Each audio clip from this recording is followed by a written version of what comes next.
अब साहब पढ़ाई कर रहे हैं तो रमा माता उनको बता देते साहब खाना रखा है आप खा लीजिए। तो रमाई कमरे के बाहर निकल जाती है। बाबा साहब पढ़ाई में इतने व्यस्त हो जाते हैं कि उन्हें खाने का भी ध्यान नहीं रहता। फिर रात के 10 बजते हैं। ये उनके लाइफ के बड़े मजेदार किस्से हैं जो बहुत कम लोग जानते हैं। जो ज्यादा पढ़ा होंगे उन्हें मालूम है ये। और बहुत से गायक लोग सुरेश भाई इतना नहीं बताते, लेकिन मैं ये जरूर समझता हूँ कि मेरे समाज की माता बहनें इसे समझे। हमें जरूरत है, हमें बाबा साहब तो दूसरा पैदा हो नहीं सकता, रमाई भी पैदा हो नहीं सकती, लेकिन उनके विचारों पर चलने वाले लड़के और लड़कियां हम लोग जरूर यहाँ बना सकते हैं। इसलिए मैं ये विचार बताता हूँ कि बाबा साहब की झोली में रमाई जाती है तो बाबा साहब सवेरे का खाना वही रखा हुआ, वही थाली वैसी रखी हुई है। बाद में शाम में जाती है, फिर रात के 10 बजते हैं। बाबा साहब को खाने का ध्यान ही नहीं रहता, फिर रात के 10 बजते हैं। फिर रमा माता खाने की थाली लेके बाबा साहब की झोली में जाती है। देखती है तो क्या सुबह की थाली वैसी की वैसी भरी हुई। जब रमाई माता रोती है तो बाबा साहब कहते हैं अगर रामू तू क्यों रो रही, क्या हुआ, तुझे कुछ किसी ने कहा क्या, तुझे कुछ इस बात की कमी है क्या? तो बाबा साहब को रमाई बोलती है साहेब आप मेरे साथ 2 पल बैठते नहीं, आप घर में बच्चों की तरफ ध्यान नहीं देते, आप घर में कुछ खाने को है कि नहीं वो भी देखते नहीं। सवेरे हुई पुस्तक, दोपहर हो गया किताब, सवेरे हो गई किताब, दोपहर हो गई किताब, शाम हो गई किताब। बाबा साहब सो भी जाते तो बाबा साहब के सीने पे पुस्तक रहते हैं, किताब रहती है। पुस्तक मराठी में बोलते हैं और किताब हिंदी में बोलते हैं। तो बाबा साहब सो भी जाए, अठारह तास बाबा साहब पढ़ाई करते थे। गलती से बाबा साहब सो भी गए तो बाबा साहब के सीने में किताब रहती। 500 ग्रेजुएट, जितनी अकल लाइन से 500 ग्रेजुएट को खड़ा करो और बाबा साहब को एक तरफ करो। जितनी 500 ग्रेजुएट लोगों को अकल रहती है उतनी अकल बाबा साहब को अकेले की रहती है।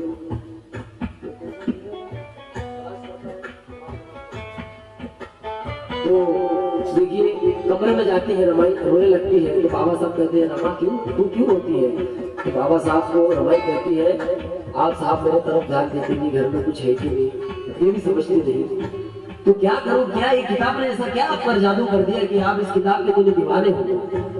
तो रमाई उस किताब को कहती है ये किताब नहीं मेरी सौतन है। अगर एक आदमी को 2 औरतें हैं तो दूसरी वाली को क्या कहेंगे? बोलते चलते रहिए जरा, 50% आरक्षण है आप लोगों को, लेकिन लोगों को बोलना चाहिए। आप बोलेंगे नहीं तो कैसा होगा? मेरा राज्य पंतप्रधान बनी थी ना, अपन क्यों नहीं बन सकते? हम लोगों में से क्यों नहीं बन सकते? क्योंकि क्या है, हम वो जज्बा नहीं रखते। इंदिरा गांधी बन सकती कि हमारी माता बहनें बन नहीं सकती? अब हमारे भाभी वकील की पढ़ाई कर सकती है तो उसके आगे पढ़ाई नहीं कर सकती बिल्कुल। लेकिन ऐसा है वो माहौल हमें समाज में पैदा करना पड़ेगा। घर घर में बुद्ध फुले भीम जी के विचार हमें देना पड़ेगा, बच्चों को देना पड़ेगा, तब जाके ये होगा।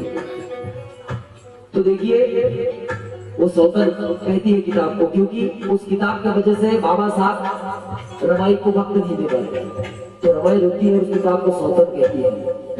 तो बाबा साहब उसको समझाते हैं ये सौतन वोतन कुछ नहीं है, लेकिन मैं जो बचपन से झेलता आ रहा हूँ, ये मेरा समाज आगे नहीं झेलना चाहिए। आज जो आप लोग अच्छे कपड़े पहनते हैं, आप लोग क्या, मैं भी उसमें शामिल हूँ, अच्छे कपड़े पहनते हैं। रमाई ने एक साड़ी को, मराठी में उसको लुगड़ा कहते हैं, एक साड़ी को 17 गांठे वाले और वो साड़ी उसने पहनी। आज ये समाज में मुझे बताइए है कोई औरत 17 गठान बांध कर साड़ी पहन सकती है? नहीं। वो रमाई ने वो दिन देखी। रमाई बाबा साहब के लिए लकड़ियां इकट्ठा करके बेचती थी, गौरी जमा करती थी और पैसे जमा करके बाबा साहब को विदेश में बेचती थी और कहती थी साहेब तुम्हें खूब शिका हो, तुम्हें खूब शिका साहेब, मेरी समर्था है, मैं सगड़ सामर्थ्य, आप बहुत बढ़िया साहब, आप मेरी चिंता ना करें, मैं बहुत खुश हूँ, मैं सब संभाल लूंगी, आपकी नामों बहुत अच्छी है, बस आप पढ़ाई में ध्यान बराबर दीजिए, खाना वक्त पे खाइए। ये रमाई कहती है। इसलिए मेरा कहना है गा गा गा गा गा गा गा गा गा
चलकर जी के पग पर चलकर शोहरत कमाए, जी के पग पर चलकर शोहरत कमाए, हुई है ना होगी मुझे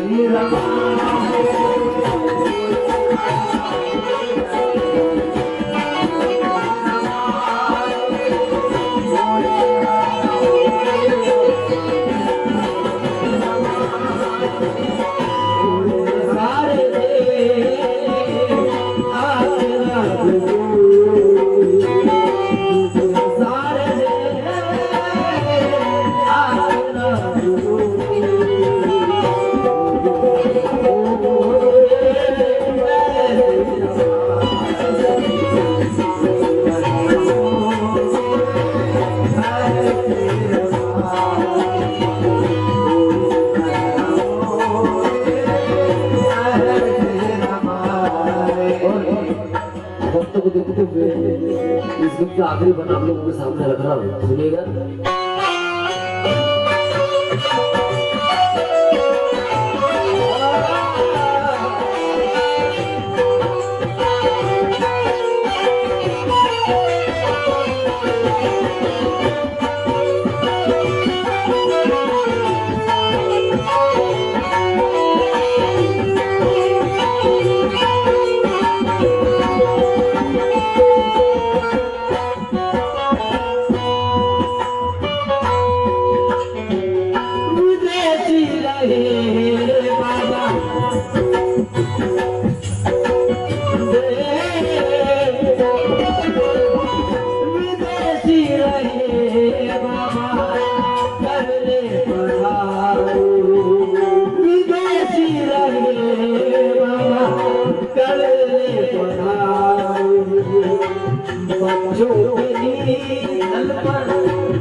बच्चों के रिटर्न पर ना ना ये इतिहास गवाह है।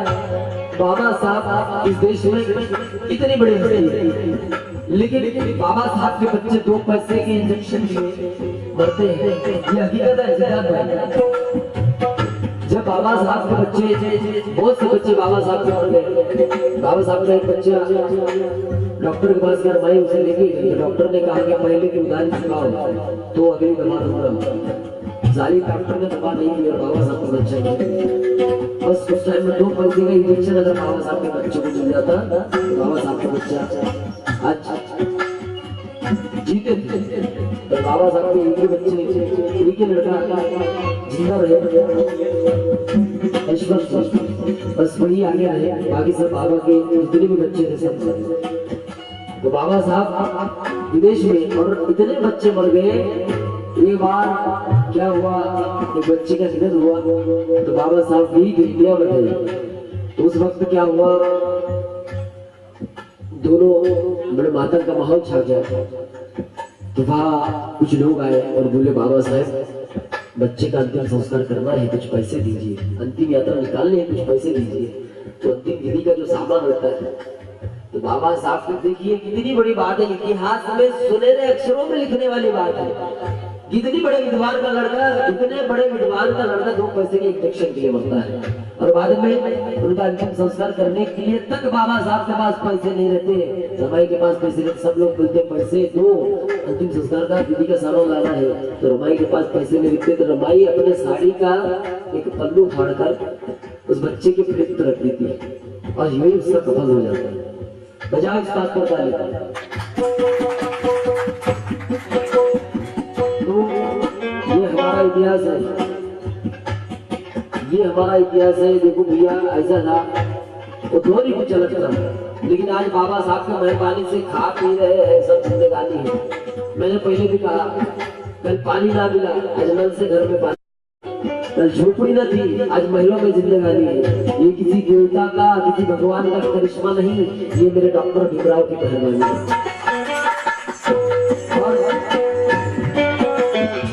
मेरी माता बहने ध्यान दें, जो आप लोग इतना सोना पहनती है, इतनी महंगी साड़ियां पहनती है, ये सब रमाई की पुण्याई।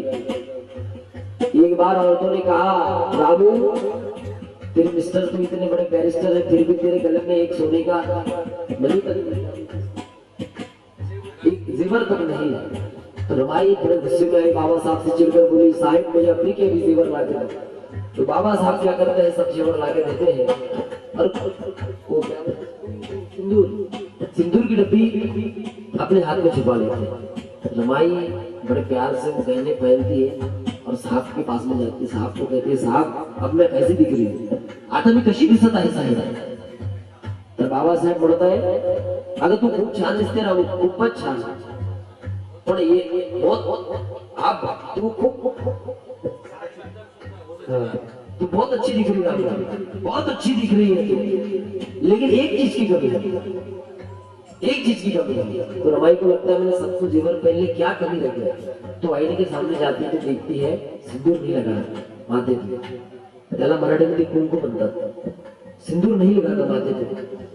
तो जब बाबा साहब के पास में रमाई आई और रमाई ने कहा, बोले साहब आप सिंदूर की डब्बी आपको कहीं दिखी क्या?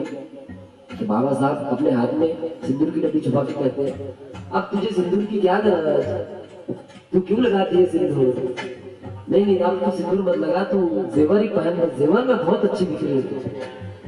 तब रमाई को अपनी गलती महसूस होती है, फिर जेवर उतारती है और साहब को कान पकड़कर माफी मांगती है, साहब मेरी गलती होगी, मुझे माफ कर दीजिए और मेरी सिंदूर की डब्बी मुझे वापस कर दीजिए। दूसरे दिन पानी भरने फिर जाती है, फिर औरतें उसे चिढ़ाती है, तो फिर कहती है, तुम्ही खुशाल बडवा सोन्या दागिन्याने तुमचा गळा, पण अखंड राहो बाई माझा कुंकवासाठी।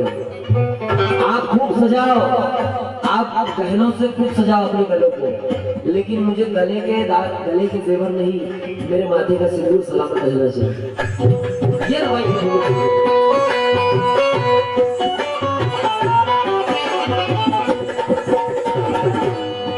तो देखिए, और एक तरफ समाज में आज क्या बताए, इस भारतवर्ष में आज अमेरिका अफ्रीका चांद को छूने की बात करता है, और आज भी हमारा भारत देश, कहते हैं लोग भारतवर्ष बड़ी उन्नति का है, कुछ लोग तो हिंदुस्तान करने के चक्कर में है, लेकिन हिंदुस्तान नहीं है, शुरू से भारतवर्ष करके पहचाना गया है। पूरा संविधान पढ़ लीजिए, हिंदुस्तान नाम का एक भी शब्द उसमें नहीं है, ये भारतवर्ष है, यहाँ हिंदुस्तान की कोई जगह नहीं है, भारतवर्ष। तो इस भारतवर्ष को कुछ लोग हिंदुस्तान करने के चक्कर में है। चांद तक पहुंच गई दुनिया, दुनिया चांद तक पहुंच गई, वहां पानी ढूंढ रही है, रहने का ठिकाना ढूंढ रहे हैं, और हम लोग आज भी कुंडली ढूंढते, क्या क्या क्या बोलते हैं, लग्न पत्रिका, जन्म कुंडली में मंगल है क्या, शनि है क्या, आज भी ढूंढते हैं। और ये इधर तो मालूम नहीं, अब इधर क्या भाव नहीं, हमारे तरफ ये 80 लोगों में 12.5 जाती है, और 12.5 जाति में वो ये जाति की लड़की उसको चलती नहीं, उसका लड़का उसको चलता है। अब मेरे को एक बात बताओ, स्वर्णवादी से भयंकर तो कुछ लोग 12.5 जाति का, तो ये जातिवाद सबसे पहले खत्म होने को ना, जातिवाद खत्म करने के लिए बाबा साहब ने सविता कबीर से शादी की, क्योंकि बाबा साहब के ऊपर बड़ा सवाल आया था कि सारा समाज मुझे बाबा